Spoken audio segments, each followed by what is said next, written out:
कामा गणिसा, welcome to YouTube channel of SMS academy. इस video के अंदर हम बात करेंगे, अभी बैक टू बैक स्कूल्स के रिजल्ट्स आ रहे हैं और उन रिजल्ट्स के अंदर परसेंटेज आप देख रहे होंगे 96, 97, 98, 99, इवन 100।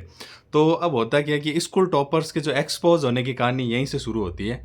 मीन्स इस वीडियो का जो टाइटल है वो स्कूल टॉपर्स एक्सपोज्ड, बिकॉज उनको अभी से जो है सोसाइटी ने सर आंखों पे बिठा लिया, पूरे स्कूल्स ने, सब ने। तो उनके अंदर भी ये भावना आती है कि we are the toppers and जो है वो अपने आप को कुछ अलग स्पेशलाइज्ड जो है महसूस करते हैं अभी से।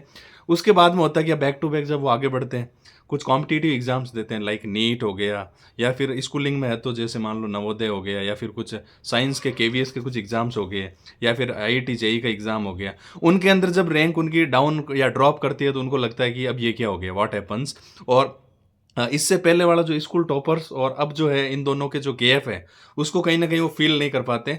और ये फील होता नहीं है क्योंकि हमेशा से जिसे टॉपर्स रहने की आदत पड़ रखी थी उससे जो अब ये सहन ही नहीं होता है कि जो है हम टॉपर तो दूर की बात, मतलब दूर दूर तक कहीं सिलेक्शन ही नहीं हो रहा है, या फिर और आगे जाने के बाद कॉम्पिटिटिव एग्जाम्स गवर्नमेंट जॉब्स के लिए जब प्रेपरेशन करते हैं तो वापस वहाँ पर भी वही मामला होता है, सिलेक्शन नहीं हो रहा होता है। तो जो स्कूल टॉपर्स कहीं ना कहीं एक्सपोज होने लगते हैं धीरे धीरे। जो जिन्होंने टॉपर्स बनने के बाद में मान लो साफा पहना था या फिर माला पहनी थी, उसके बाद में जब इस तरह की कंडीशंस होती है तो उन्हें खुद पर विश्वास नहीं होता कि ये क्या हो रहा, व्हाट हैपनिंग विथ मी। तो मेरा कहने का मतलब ये है कि जो पेरेंट्स है वो अगर मान लो कोई रैंडम टॉपर बन रहा है तो कोई दिक्कत नहीं है, लेकिन अगर किसी को फोर्सफुली करके नहीं तुम्हें तो फर्स्ट ही आना है, सेकंड नहीं आना है, फर्स्ट रैंक ही रहना, हमेशा फर्स्ट रहना है, तो इस तरह से जो माहौल क्रिएट करके रखते हैं तो वो बच्चे जो आगे जाकर बहुत ज़्यादा सक्सेसफुल नहीं बनते हैं। हाँ, मान लो कोई रैंडम प्रिपरेशन कर रहा है और उसके बाद में उसकी सेकंड आ गई रैंक, कोई बात नहीं, थर्ड आ गई, कोई दिक्कत नहीं है। मेरा कहने का मतलब अभी का जो ट्रेंड चल रहा है उसके अंदर अगर आपके 85 परसेंटेज अगर लगभग बन रहे हैं बच्चे के, तो वो ठीक है, 80-85 के अराउंड परसेंटेज ओके है।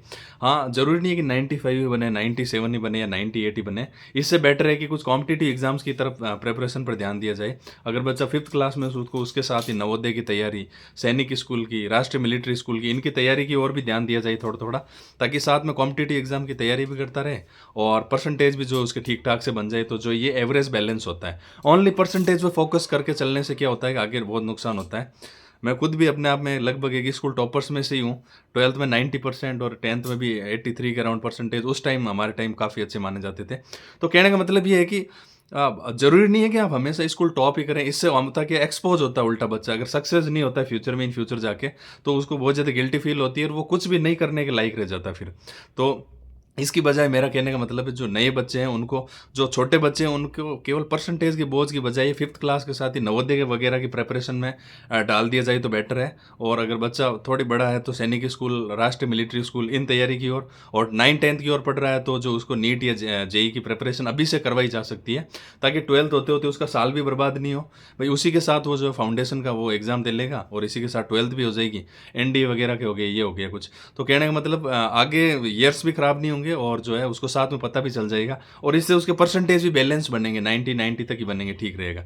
98 99 बनने के बाद बच्चे की हालत ये होती है कि वो अपने आप को सुपर मैन मानने लगता है, और जो आगे जाकर जब फेलियर होता है वो उसको झेल ही नहीं पाता कहीं ना कहीं। इसके अंदर पेरेंट्स की भी जो है कहीं ना कहीं रहती है रिस्क, को हमेशा एक ही चीज़ पर फोकस करता। हाँ, पढ़ते रहना चाहिए continuity, but not always to focus to be topper, right. Thanks.